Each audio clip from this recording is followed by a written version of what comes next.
번째 말씀 나눔입니다. 우리 지난 주일날 다윗이 왕이 되고 이스보셋이 왕이 되는 것을 살펴봤습니다. 왕정 제도의 그 오래된 관습에 의하면 이스보셋이 왕이 되어야 되는 게 맞습니다.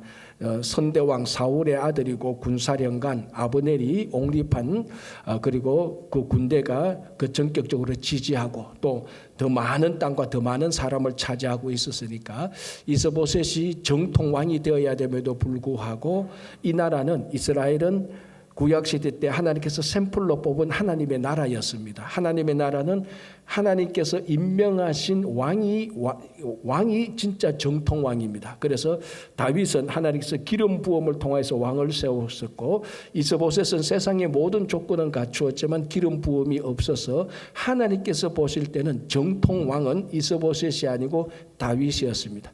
그래서 이제 사무엘하 2장, 3장, 4장을 이렇게 쭉 보면은 이스보셋을 옹립했던 이 군사령관 아브넬이 이스보셋을 배신하고 다윗 편에 가게 됩니다. 그래서 다윗 편에 가게 되지만 다윗의 군사령관 요압에 의하여서 아브넬이 죽게 되고 이스보셋은 자기 수하에 있는 두 군대 지휘관에 의하여서 살해되게 됩니다.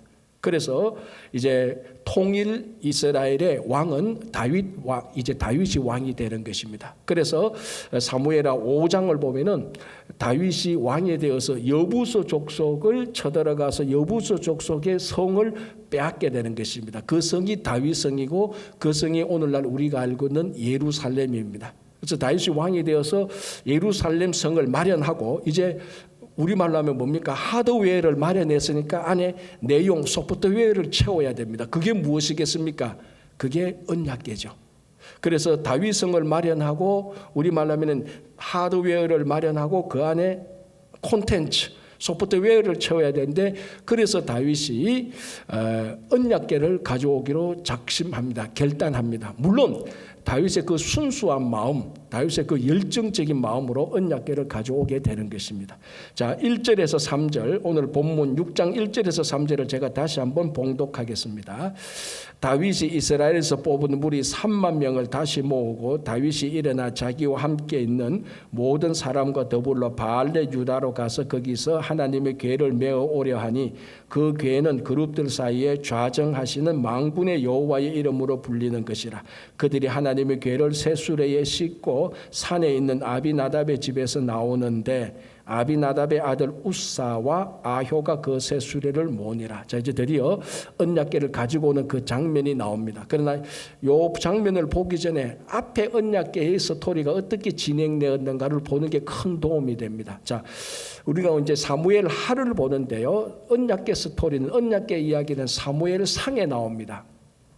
이스라엘과 블레셋이 전쟁을 합니다. 블레셋이 이스라엘을 이겼습니다. 이때 이스라엘이 언약궤를 가지고 와서 블레셋과 전쟁을 했는데도 패배하게 됩니다. 이 전쟁에서 그 당시 제사장 엘리 제사장의 두 아들 나답과 아비수아가 죽고 이 언약궤, 이 블레셋 사람들이 언약궤를 빼앗아갑니다. 그 소식을 들었던 엘리 제사장이 거기서 그 소식을 들은 의자에서 소식을 듣고 충격을 받아서 떨어서 죽게 되는 것입니다.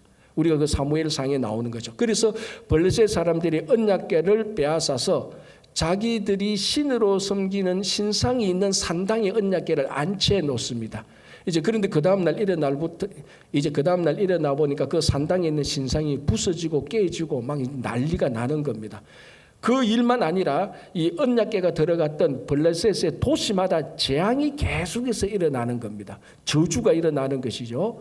그래서 이 블레셋 사람들이 이 언약궤를 자꾸 도시마다 옮깁니다. 자기들의 도시마다 옮겨본들 계속해서 재앙이 일어나니 이 블레셋 사람들이 결정해서 이 언약궤를 다시 이스라엘로 돌려보냅니다. 그 돌려보내는 그 장소가 바로 벳세메스입니다.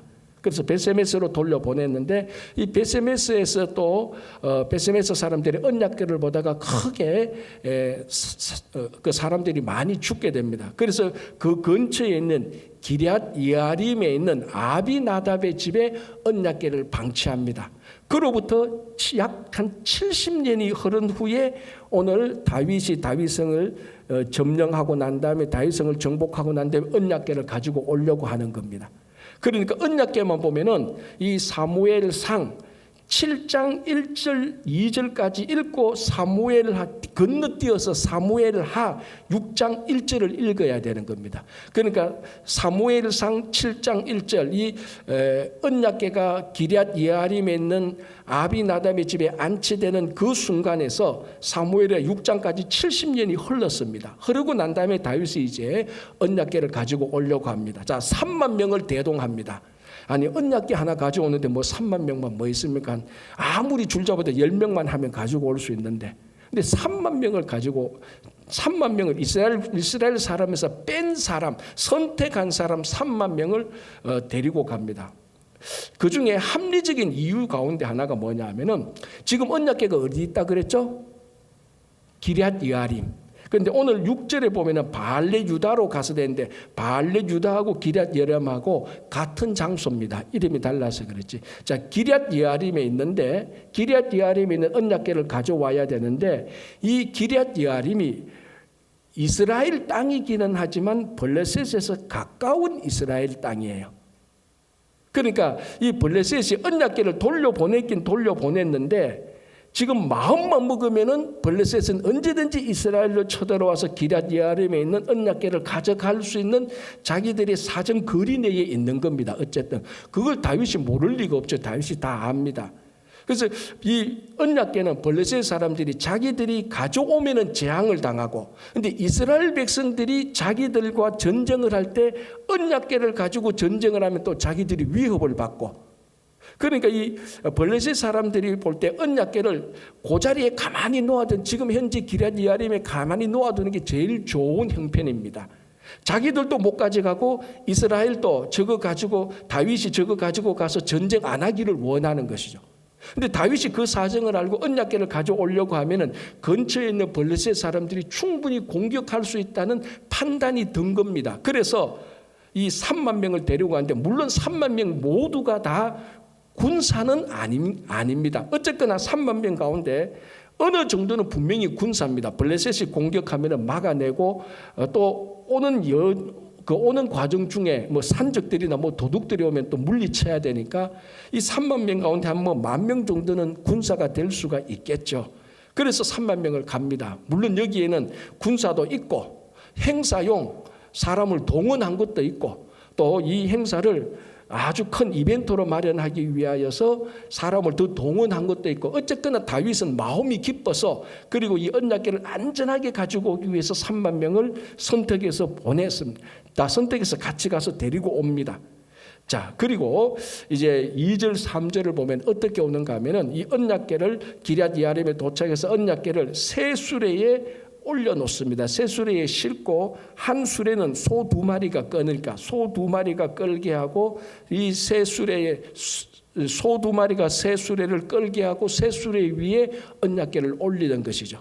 그리고 누가 이 소를 끌고 가는가 하면은 우사와 아효, 아효와 우사. 아효는 앞에서 끌고 우사는 아마 가장 가까운 옆에서 아마 도왔을 것입니다. 그래서 혹시나 뭐 다른 일이 있으면은 옆에서 돕거나 이렇게 하기 위해서 아마 아효가 가고, 바로 옆에서 가장 가까운 거리에서 다 새 수레를 다 끌고 가는 이 소를 몰았습니다. 자, 그리고 난 다음에 또 어떤 일이 있습니까? 5절을 한번 보시기 바랍니다. 5절에 이렇게 되어 있습니다. 다윗과 이스라엘 온 족속은 잣나무로 만든 여러 가지 악기와 수금과 비파와 소고와 양금과 재금으로 여호와 앞에서 연주하더라. 그러니까 이스라엘이 동원할 수 있는 모든 악기를 다 동원했습니다. 그러니까 이 언약궤 하나 가지고 오는 것이 지금 온 이스라엘의 페스티벌, 축제로 만들었습니다. 제가 이것을 보면서 뭘 느끼는가 하면요, 참 다윗은 이벤트하는 능력도 탁월하다 생각해요. 언약궤 하나 가져오는 것을 국가적인 이벤트로 완전히 확장시키는 거예요. 이 행사를 하려면 이 정도는 돼야 될 것 같아요. 자, 언약궤 10명만 가서 가지고 오면 돼요. 근데 이거를 3만 명을 동원하고 모든 악기들을 다 동원하고 국가적인 이벤트로 확산시키는 겁니다. 자, 이걸 나쁘게 볼 것이 아니고 다윗의 마음은 그만큼 순수했거든요. 그만큼 정말 다윗성을 마련하고 여기 하나님이 함께 계셔야 되는데, 왜? 물론 언약궤가 있다고 해서 하나님이 있고 없다고 해서 하나님이 없는 것은 아닙니다. 하나님은 뭐 에브리웨어 모든 곳에 다 계시니까. 그러나 언약궤가 있다는 것은 100% 하나님께서 여기서 임재하고 있다는 현재의 표시가 되는 것입니다. 그래서 이 다윗성의 언약궤를 가져와서 하나님이 우리와 함께 하고 있다는 것을 확실히 백성들한테 보여주고, 그리고 다윗 자신도 하나님과 함께 하고 싶고, 정말 순수한 목적이고 정말 순수한 그 열정으로 소망으로 언약궤를 가지고 왔습니다. 이거를 또 다윗은 왕이니까 국가적인 이벤트로 잘 확산시켰습니다. 한 3만 명, 여러분 말이 좋아 3만 명이지 3만 명이 언약궤 가지고 오는데 막 축제를 벌리고 악기를 연주하고 모든 사람들이 노래하고 해보십시오. 그 퍼레이드는요 정말 멋진 퍼레이드예요. 아마 최소한 아무리 못나도 우리 추수감사절 때면은 저 맨하탄에 저 메이시 백화점에서는 퍼레이드 못지 않을 겁니다. 아니 그거보다 더 많을 겁니다. 3만 명이나 모였으니까. 이런 국가적인 이벤트로 축하를 하는 겁니다. 다윗이 정말 화려하죠. 자, 그러나 그 속에 그 화려함과 다윗의 순수함 속에, 다윗의 열정 속에, 그리고 좋은 목적입니다. 자, 목적도 좋고 다윗의 그 동기도 순수하고, 그리고 온 국가가 축제하고 온 국가가 즐거워하는 이벤트가 되었습니다. 정말 화려하죠, 그죠? 자, 그러나 이 속에 결정적으로 잘못된 두 가지 방법이 있습니다. 이미 아시는 분은 다 아시겠지만 첫 번째 무엇이 잘못되었습니까? 이 언약궤를 새 수레에 실어서 옮겼습니다. 이게 잘못되었습니다. 이 언약궤는 성물 중에 성물입니다. 그래서 우리가 레위기, 민수기 이런 데 보면은 언약궤를 또 옮겼을 때 보면 어떻게 옮겨야 되는가 하면은 이거는 수레에 실어서 옮기는 것이 아니고 매서 옮겨야 되는 겁니다. 어깨에 매서 네 사람이. 그래 언약궤가 네모난 박스니까 그 바닥에 네 코너에마다 황금 고리를 만들어서 그 황금 고리에 채를 넣어 가지고 그 채를 네 사람의 어깨에 매서 옮겨야 되는 것입니다. 그러면은 자 여러분 한번 보십시오. 이 어깨에 메고 하고 할 때, 그리고 또 이 언약궤를 그 채에 넣고 할 때 언약궤에 사람의 손이 직접 닿지 않도록 천 같은 곳으로 한번 쌓아야 됩니다. 왜? 성물 중에 성물이니까. 또 이것을 누가 해야 된다고요? 레위인 가운데 고핫 자손만 거기서 할 수 있는 겁니다. 다른 사람이 할 수 있는 게 아닌 겁니다. 그런데 오늘 여기서 누가 했다고요? 우사와 아효가 했습니다. 우사와 아효가 이 일을 옮기는데 앞장선 것입니다. 자, 이 일은 누가 옮겨야 되느냐? 자, 방금 말씀드린 것처럼 어깨에 그 언약궤 네 코너에 고리를 만들어서 채에 넣어서 그 채를 레위인 가운데 고핫 자손, 자 레위 가운데 게라손 머라리 고핫 아들이 있는데 그 게라손과 머라리 자손도 안 되고 고핫 자손만 이 언약궤를 채에서 옮길 수 있는 자격이 있습니다. 다른 사람들이 하면 안 됩니다. 내가 체격이 좋으니까, 내가 이삿짐 센터를 오래 했으니까 그거 다 안 됩니다. 고핫 자손만 할 수 있는 겁니다. 그런데 오늘 누가 했는가 하면은 아효와 우사, 누구 아비나답의 아들, 이 사람은 전혀 레위인이 아닙니다. 옮길 수 있는 자격이 없습니다. 율법에 명백히 하나님의 율법에 어긋난 사람입니다. 그 두 가지가 명백히 옮기는 방법이 잘못되었죠. 수레에 실어서도 안 되고 어깨에 매야 되는데 아효와 우사 이런 사람이 해야 되는 것이 아니고 레위 자손 가운데 고핫 자손이 해야 되는데 엉뚱한 사람이 옮겼습니다. 방법이 잘못된 겁니다. 모든 건 다 좋아요. 다윗의 순수한 동기, 소망, 열정 다 좋습니다. 목적도 너무 좋습니다. 이제는 하나님께서 우리 가운데 함께 하시었으면 좋겠습니다. 얼마나 좋은 목적이고 좋은 순수한 열정입니까? 그러나 무엇이 잘못되었다고요? 방법이 잘못되고 있습니다. 이게 지금 오늘 이 본문이 우리들에게 보여주고 있는 아주 중요한 메시지입니다. 여러분, 하나님의 일은 하나님의 방법대로 해야 됩니다. 많은 사람들이 우리가 특별히 이제 섬기고 봉사할 때, 특별히 목회할 때도 그런 유혹이 들 때가 참 많습니다. 야, 이거 하나님의 사역인데 이걸 어떻게 하지? 어떻게, 즉 방법을 생각하다 보면은 편하고 쉽고 유익이 되는 쪽으로 선택하는 경향이 굉장히 많아집니다. 그러나 하나님의 일은, 하나님의 목적은 하나님의 방법을 통해서 이루어지지 세상 방법이나 인간 방법, 내 편한 방법으로 이루어지지 않습니다. 자, 이 사람들이 지금 새 수레에, 다윗이 지금 사람을 시켜서 새 수레에 언약궤를 실어서 그 위에 옮겼잖아요. 올려서 옮겼잖아요. 이 방법은 블레셋 사람들이 언약궤를 베세메스로 보낼 때 했던 바로 그 방법입니다. 그래서 이 방법은 제가 이름 붙이기를 블레셋 스타일입니다. 지금 하나님의 언약궤를 이방민족 블레셋 스타일로 언약궤를 옮겼던 것이 다윗입니다. 우리도 목회를 하다 보면, 아니 꼭 목회가 아니고 여러분들이 살다 보면은, 아니면 여러분들이 교회에서 직분을 가지고 섬기다 보면은 방법이 편하고 쉽고 내게 유익되는 인간적인 방법을 선택할 유혹이 굉장히 많습니다. 그러나 여러분, 방법이 잘못되면은 목적은 반드시 잘못됩니다. 특별히 하나님의 일에 있어서 하나님의 방법대로 하지 않으면 그 목적은 반드시 하나님의 목적에 도달하지 못합니다. 그러나 반대로 하나님의 방법대로 하면은 하나님의 목적이 이루어집니다. 목적이 좋고 목적을 이루고자 하는 내 동기가 아무리 순수해도 방법이 잘못되면 하나님의 일은 이루어지지 않습니다. 자, 우리가 지난 주간에 특별 새벽 기도할 때 지금 10명의 인물들을 살펴보는데 우리가 모세를 살펴봤습니다. 모세야말로 진짜 불세출의 지도자 아니었습니까? 세상이 낼 수 없는 지도자였습니다. 자, 혹시 기억나실지 모르겠지만은 모세가 불세출의 지도자 되는 데 있어서 첫 번째 조건이 뭐였습니까? 혹시 기억납니까? 새벽 기도 때 인간적인 힘을 빼는 거였습니다. 그걸 광야에서 40년간 뺐죠. 자, 왜 인간적인 힘을 빼야 되냐? 모세가 나이 40대 애굽의 왕자로서 자기가 히브리 민족이라는 정체성이 있었습니다. 그래서 자기 동족이 얼마나 노동 현장에서 착취를 당하고 있는가 그걸 보고 싶어서 현장에 나갔는데 마침 그날 애굽 병사 하나가 히브리 민족을 막 때리고 치고 하는 거예요. 그래서 이 모세의 마음속에 있는 민족애가 발동했던 겁니다. 그래서 바로 그 애굽 병사를 그 자리에서 쳐서 죽여버렸습니다. 그리고 주변에 보니까 아무도 없으니까 시신을 몰래 묻었습니다. 그런데 그 다음날 보니까 히브리 민족이 싸우는데 가서 보니까 자기 동족끼리 싸우니까 동족끼리 싸우지 마라. 그거 말리는데 히브리 민족 그 두 사람이 하는 사람이 모세에게 네가 우리의 재판관이냐? 너 사람 죽이는 것도 다 봤는데 우리도 칠래?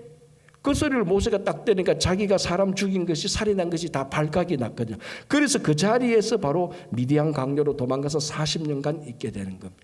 자, 모세가 노동 현장에 가서 자기 민족이 얼마나 노동 착취를 당하고 괴로움을 당하는가 살펴보고자 했던 동기 정말 좋죠.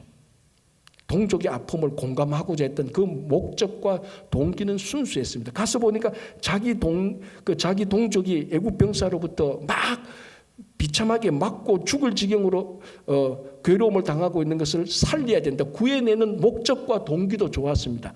무엇이 잘못됐습니까? 방법이 잘못됐죠. 애굽식의 방법, 세상 방법, 힘의 방법으로 애굽 병사를 그어서 그대로 죽여버렸습니다. 그건 하나님의 방법이 아니었습니다. 자기 방법이었습니다. 애굽식 방법이었죠. 오늘 이 언약궤 말로 말하자면 블레셋 스타일입니다. 하나님의 방법이 아니었습니다. 그래서 도망갔다가 40년간 미디안 광야에 있다가 40년 뒤에 이스라엘 민족의 지도자가 되어서 하나님의 부르심을 받아서 지도자가 되어서 이스라엘 민족을 인도할 때 애굽에서 인도해 나갈 때 홍해를 맞닥뜨리게 됩니다. 그래서 이 홍해를 지나가야 되는데 안 그러면 다 죽게 되는데 홍해 들어가면 죽으니까 그때 하나님께서 우리 출애굽기를 보면 하나님께서 모세에게 직접 명령합니다. 너의 손을 바다로 내어 밀라. 그래서 모세가 자기 손을 바다에 내어 밉니다. 그러니까 동풍이 불면서 홍해가 갈라지죠. 그래서 이스라엘 백성들이 갈라진 홍해길을 통과하게 됩니다. 이스라엘 백성들이 다 통과하고 난 다음에 하나님께서 다시 또 방법을 알려줍니다. 너의 손을 다시 갈라진 바다를 향해서 내어 밀라. 그래서 또 그 방법대로 손을 내어 미니 홍해가 다시 합쳐지죠. 합쳐지는데 그 밑에 이스라엘 백성들을 추국해온 애굽 군사들이 홍해에 다 들어와 있습니다. 물이 다시 합쳐짐으로 말미암아서 거기 애굽 병사가 홍해에서 다 수장돼 버린 거죠. 자, 40년이 지났습니다. 40년이 지난 다음에 이번에는 모세가 자기 백성을 구해내는데 하나님의 방법대로 구해냅니다. 40년 전에는 자기 동족을 구해내는데 자기 방법으로 구해냈죠. 그래서 몇 명 구했습니까? 40년 전에? 한 명 구했죠. 애굽 군사가 히브리 민족을 막 죽이려고 할 때 애굽 군사를 죽여서 요 한 사람 구했습니다. 자기 방법으로 해서 히브리 민족 한 사람 구했고 애굽 군사 한 명 죽였는데 자기 방법으로 하니까 이 한 명의 시신조차도 제대로 묻지를 못해서 발각됐습니다. 이게 모세가 사용했던 자기 방법이었습니다. 40년이 지난 하나님의 방법은 어떻습니까? 몇 명을 구했습니까? 이스라엘 민족 남자만 60만 명, 가족끼리 합하면 200만 명을 모세가 하나님의 방법으로 홍해에서 죽여가는 애굽 군사들로부터 구해냈습니다. 몇 명을 애굽 군사 몇 명을 죽였습니까? 헤아릴 수 없습니다. 홍해로 들어온 애굽 군사를 다 거기서 물에 빠져서 죽였습니다. 몇 명을 수장시켰습니까? 알 수 없습니다. 자기 방법으로 할 때는 한 명을 죽여서 한 명도 모래에 묻지 못했는데 묻어두지 못했는데 하나님의 방법대로니까 애국 군사 헤아릴 수 없이 많은 애국 군사를 바다에 그대로 묻어버리는 겁니다. 비율로 따져볼까요? 모세가 자기 방법을 했을 때 몇 명을 살렸다고요? 한 명. 하나님의 방법을 할 때 몇 명을 살렸습니까? 200만 명. 1대 200만이에요. 하나님의 방법으로 할 때 하나님의 목적을 이루는 겁니다. 자기 방법으로 할 때 고작해야 히브리 민족 한 명 살리고 애국 군사 한 명을 죽이고 그것도 제대로 묻지도 못하는, 제대로 땅에 모래에 묻어두지도 못했던 것이 인간적인 방법입니다. 여러분, 우리가 참 살아갈 때 크리스찬 성도로 사는 것은 많은 경우에 목적보다 하나님의 방법으로 따라가는 것이 훨씬 더 중요합니다. 여러분, 하나님의 목적을 이루기 위해서 인간적인 방법을 쓸 때는 하나님의 목적을 이루는 경우가 대부분이지만 하나님의 목적을 위해서 하나님의 방법만 따라가면 100% 하나님의 목적을 이루는 것입니다. 우리 삶도 마찬가지입니다. 그래서 우리는 목적에 초점을 맞추는 것도 중요하지만 그 목적을 이루기 위한 하나님의 방법에서 절대로 어긋나면 안 됩니다. 때로는 하나님의 방법이 굉장히 어리석어 보이고 늦어 보이고 더뎌 보이고 매력 없어 보입니다. 사람들은 그런 방법을 선택하지 않습니다. 여러분, 누가 홍해 앞에서 한 민족의 지도자가 홍해 앞에서 누가 손을 내밉니까? 그건 쇼하는 것하고 마찬가지로 보일 겁니다. 그러나 그것이 하나님의 방법일 때 하나님의 목적이 이루어지는 것처럼 우리의 일상적인 삶 속에서도 늘 우리가 하나님의 방법을 선택할 때 하나님의 일이 이루어지는 것입니다. 자, 6절 볼게요. 그들이 나곤의 타작마당에 이르러서는 소들이 뛰므로 우사가 손을 들어 하나님의 궤를 붙들었더니 여호와 하나님이 우사가 잘못함으로 말미암아 진노하사 그를 그곳에서 치시니 그가 거기 하나님의 궤 곁에서 죽으니라. 여호와께서 우사를 치심으로 다윗이 분하여 그곳을 베레스 우사라 부르니 그 이름이 오늘까지 이르니라. 이 본문이 그 유명한 베레스 우사 본문입니다. 자, 이제 수레를 끄는 소 두 마리가 가다가 나곤의 타작마당에 서서 이상하게 이유를 알 수 없는 이 소들이 뛰었습니다. 그러니까 소가 뛰니까 거기에 매여 있는 수레가 흔들리겠죠. 수레가 흔들리니까 그 위에 실어놓은 언약궤가 흔들리거나 기울어지거나 넘어질 뻔하겠죠. 그럼 가장 근접하게 있었던 아요는 앞에 있었으니까 그 옆에 가장 근접하게 있었던 우사가 어떻게 해야 됩니까? 잡아야죠. 당연히 잡아야죠. 제 같아도 당연히 잡았을 건데 이 거룩한 언약궤가 자칫하면 땅이 떨어지고 넘어지고 하면 깨지고 부서지고 손상될 염려가 있는데 당연히 잡아야죠. 그걸 잡았습니다. 가장 근처에 있는 자기가 잡았습니다. 그래야 되지요. 그런데 그걸 보고 하나님께서 진노하셔서 거기서 그 자리에서 우사를 죽여버렸습니다. 전번에 한국에서 그래서 이 본문을 할 때 어떤 분이 묻더라고요. 목사님 왜요? 왜 그 나군의 타작마당에서 소가 거기서 뛰었죠라고 묻더라고요. 제가 뭐라고 대답했는 줄 압니까? 내한테 묻지 말라 그랬어요. 나는 뛰지도 않고 나는 소도 아닌데 왜 내한테 묻느냐고 그랬어요. 나중에 그 소한테 물어보라고. 여기 이 나군의 타작마당에서 왜 소가 뛰는 거는 하나님하고 소밖에 모릅니다. 그런데 웃기는 거는 어떤 목사님이 이걸 또 열심히 설명하려고 그래요. 여러분, 이건 중요하지 않습니다. 중요한 거는 베레스라는 사람, 이 장소에서 우사라는 사람이 이 언약궤를 자기 손으로 터치했다는 겁니다. 자, 이것을 하나님께서는 어떻게 봤는가 하면은 하나님의 거룩함이 침범을 당했다고 생각을 했어요. 그래서 하나님의 거룩함은 100%입니다. 온전한 하나님의 거룩함의 0.001%만 침입해도 그건 하나님께서 스스로 그 침입한 그 외부 모든 세력을 그 자리에서 다 제거해 버립니다. 그건 앞에서도 많이 있었습니다. 그래서 우사가 언약궤를 터치하는 순간 하나님의 100% 거룩함의 침범을 당하자 하나님께서 우사를 그 자리에서 쳐서 죽인 겁니다. 자, 그래도 우리는 예수를 믿는 사람이고 성경을 믿는 사람이니까 하나님의 거룩함의 침범을 당했으니까 하나님이 스스로 거룩함을 지키기 위해서 우사를 쳤구나. 머리로는 이해되는데 그래도 그렇지.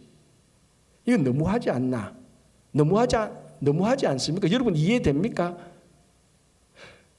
제가 믿음이 없어서 그런지 그래도 저는 이 본문을 보면은 하나님이 심했다는 생각이 들어요. 이 내용, 이 사건만 보면. 그래서 성경을 비난하는 사람이 대표적으로 하나님은 공포의 하나님이고 심판의 하나님이지 무슨 사랑의 하나님이냐고 성경의 하나님을 질책하는 대표적인 내용 가운데 하나가 이거예요. 이 사건만 보면 이 본문에서 일어난 사건만 보면은 어떻게 설명을 해도 사랑의 하나님을 우리는 변명할 수가 없어요. 철학자 중에 철학자 할아버지가 나오다 최고 논리자가 나오다 이 일어난 사건을 보고 야 그게 공포의 하나님이지 무슨 사랑의 하나님이냐. 아니 그 우사가 당연히 붙들어야지 안 붙들 수 누구든지 붙들 거 아니냐. 그리고 나쁜 의도로 붙들었냐 순수한 의도로 붙들었지 순수한 목적으로 붙들었지. 그걸 정 그렇게 하나님이 억울하시거든 손모가지를 하나 자르지. 그렇지 않습니까? 왜 목숨까지도 다 죽이느냐고. 이건 분명히 공포의 하나님이고 너무 심한 하나님이에요. 내가 봐도 그런데 세상 사람들이 비난할 때는 이 공포의 하나님을 비난할 수가 없어요. 이 공포의 하나님을 비난하는데 피할 수가 없어요. 분명히 일어난 이 사건만 보면은 하나님은 공포의 하나님이에요. 너무한 거예요. 너무 하나님 막 나간 것 같아요.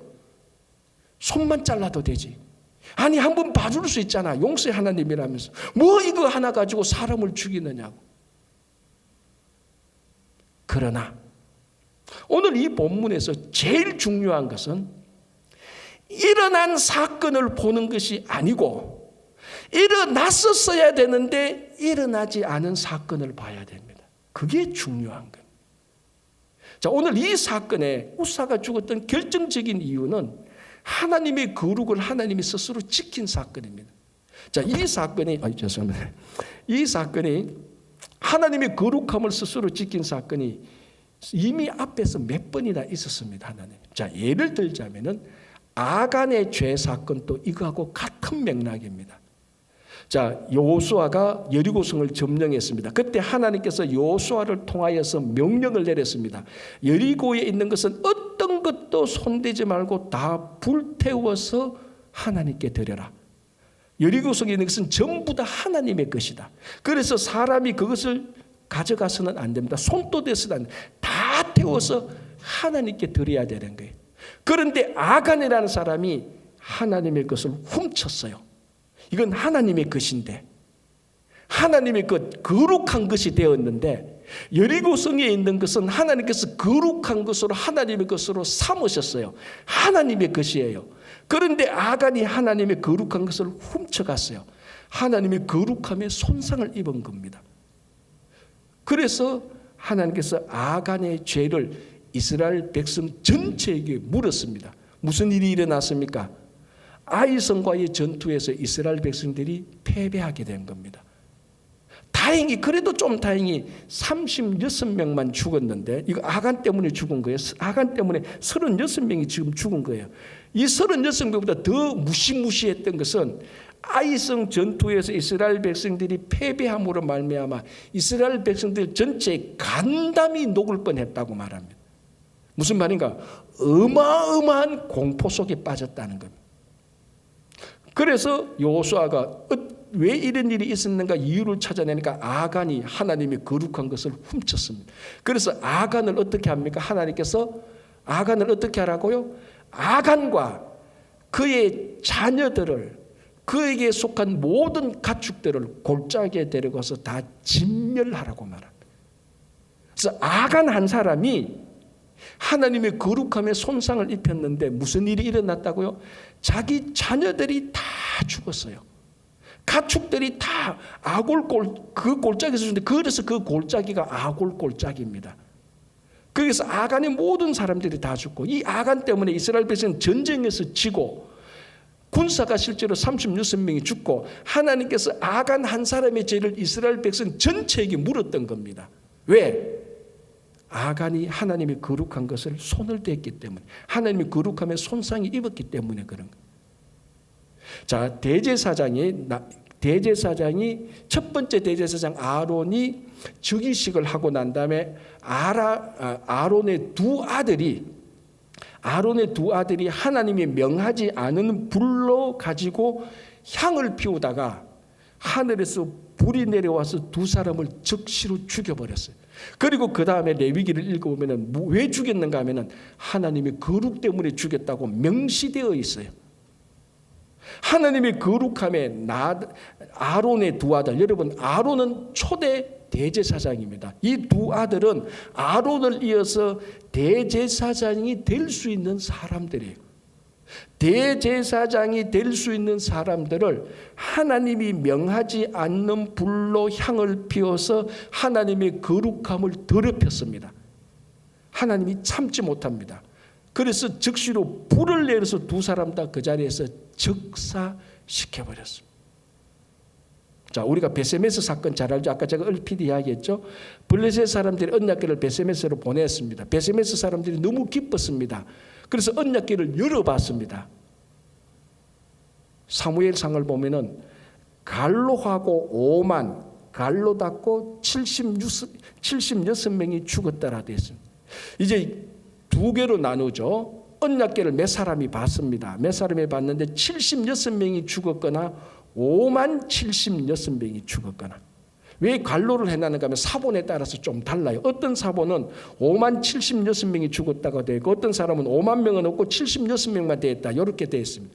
어쨌든 그렇게 서로 차이가 난다 하더라도 최소한 76명이 죽은 것은 확실해요. 베세메스 사람들이 몇 사람의 언약궤를 본 이유로. 자, 그런데 그 다음에 뭐라고 나왔는가 하면 하나님께서 이 일로 베세메스 사람들을 크게 살육했더라라고 나옵니다. 근데 살육이라는 단어에 초점을 맞추면 5만 76명 죽은 게 맞아요. 76명 죽었다고 해서 우리 살육이라고 말을 합니다. 최소한 살육은 몇백 명 이상은 죽어야 살육이라고 말을 합니다. 베세메스 몇 사람이 언약궤를 봤어요. 하나님의 거룩함이 침범하니까 하나님께서 살육시켜버렸어요. 자, 지금 제가 세 가지 얘기를 했습니다. 세 가지의 공통점은 뭡니까? 하나님의 거룩함이 침범당할 때 하나님이 스스로 거룩을 지키기 위해서 진멸하거나 살육하거나 불을 내리거나 골짜기로 몰고 가서 다 죽이거나 이런 일들이 일어납니다. 그런데 오늘 나곤의 타작마당에서는 한 명만 죽었어요. 원래는 무슨 일이 일어나야 됩니까? 한 3만 명 죽어야 돼요. 원래는 앞에 내용으로 볼 때 최소한 여기에서 이 나곤의 타작마당에서 살육이 일어나거나 진멸이 일어나거나 불이 나타나거나 아니면은 우사와 그 자녀들은 죽어야 돼요. 그런데 그런 일들이 일어나지 않았던 거예요. 그게 하나님의 은혜예요. 그래서 이 본문에서는 일어났던 일을 보고 공포를 느끼는 게 아니고, 원래 인간의 잘못으로 인하여서, 잘못된 방법으로 인하여서, 하나님의 거룩함에 침범한 인간으로 인하여서 원래 일어나야 되는 살육, 진멸, 하늘에서 내리는 불, 자손들이 죽어야 되는 일을 하나님께서 막으셨어요. 일어나지 않은 일, 여기에 하나님의 사랑과 은혜와 긍휼이 있는 겁니다. 우리는 하나님께 은혜를 받았다고 말할 때 내게 일어났던 일, 내게 주었던 일을 보고 은혜라고 생각하지, 내가 잘못해서, 내가 죄를 지어서 내게 악한 일들이 일어났었어야 되는데 일어나지 않은 일들에 대해서 우리는 은혜라고 생각하지 않습니다. 고작 해야 다행이라고 생각해죠. 다행이라고 생각하고 5초 뒤에는 새까맣게 잊어버립니다. 진짜 하나님의 큰 은혜는 일어났던 일보다 일어나지 않은 일에 더 큰 은혜가 있는 것입니다. 그렇기 때문에 오늘 이 자리에 있는 겁니다. 오늘 또 막말로 제일 쉬운 말로서 여러분들이 친구 교회에 오는데 교통사고가 일어나지 않았기 때문에 이 자리에 온 거예요. 일어나지 않은 일에 어마어마한 하나님의 놀라운 긍휼과 사랑이 있는 겁니다. 그래서 오늘 이 베레스 우사 이 본문은 일어난 일을 보는 것이 아니고 정작 일어나야 되는데 하나님께서 막아주신, 일어나지 않은 살육과 일어나지 않은 진멸과 일어나지 않은 그 자녀들이 죽지 않은 것에 대해서 우리는 긍휼을 발견할 수 있는 것입니다. 그래서 베레스 우사는 공포의 하나님이 아니고 진짜 이거야말로 하나님의 은혜입니다. 자, 2021년을 보냈습니다. 정말로 일어나지 않은 일에 대해서 저는 너무너무 감사해요. 제 운전 습관으로 의하면은 저는 이미 티켓 한 100장 먹어야 됩니다. 그런데 작년에 한 2-3장밖에 안 먹은 게 너무 감사해요. 와, 97장을 하나님께서 막아주셨구나. 사고 몇 번 나야 됩니다. 제가 운전하는 속도로 보면은 몇 번 나야 되는데 안 일어났습니다. 너무너무 감사해요. 제 스타일로 우리 자녀들을 양육하는 거 보서는 우리 자녀들은 지금보다 훨씬 더 탈선했었어야 되는 거예요. 우리 두 아들은. 그런데 탈선하는 그런 일이 안 일어났는 게 너무너무 감사한 거예요. 일어났던 일보다 일어나지 않는 일을 생각하면 일어났던 하나님의 은혜는 빙산의 일각에 불과한 겁니다. 어마어마하게 악한 일들이 예수 그리스도 보혈로 막아주셔서 일어나지 않았던 것을 우리는 이 베레스 우사에서 발견할 줄 알아야 되는 것입니다. 그래서 한 해를 보내면서 주님, 내게 주신 것이 이게 뭡니까? 요거밖에 없네요. 그게 아니고 하나님께서 지난 한 해 동안 엄청난 태풍과 폭풍과 진멸과 살육을 막아주셨기 때문에 오늘 우리가 함께 예배드리는 겁니다. 그래서 눈에 보이는 하나님이 아니고 눈에 보이지 않는 하나님. 원래 믿음이 뭡니까? 일어나는 일을 보는 것도 중요하지만 일어나지 않은 걸 보는 게 원래 믿음 아닙니까? 보이는 건 아니고 보이지 않는 거 보는 게 믿음 아닙니까? 그 믿음으로 일어나지 않았던 일을 막아주는 그 하나님의 은혜와 긍휼을 발견하시기를 바랍니다. 그래서 공포의 하나님이 아닙니다.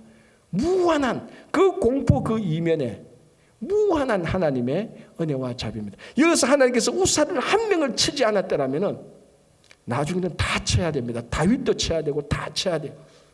우사 한 사람으로 끝내는 하나님의 놀라운 은혜를 발견하시고 여러분 삶 속에 2022년에 또 일어나지 않을 하나님의 은혜를 미리 누리시는 여러분 되시기 바랍니다. 기도하겠습니다. 하나님 감사합니다. 우리가 무슨 일을 하든지 하나님의 방법대로 행할 수 있도록, 그래서 하나님의 목적을 이룰 수 있도록 도와주시옵소서. 작년 한 해 동안 우리가 받은 것도 별로 없고 이룬 것도 별로 없다고 생각하겠지만 우리에게 일어나지 않는 하나님의 무한한 은혜와 긍휼을 누리는 우리 모두 되게 하여 주시옵소서. 예수님 이름으로 기도합니다. 아멘.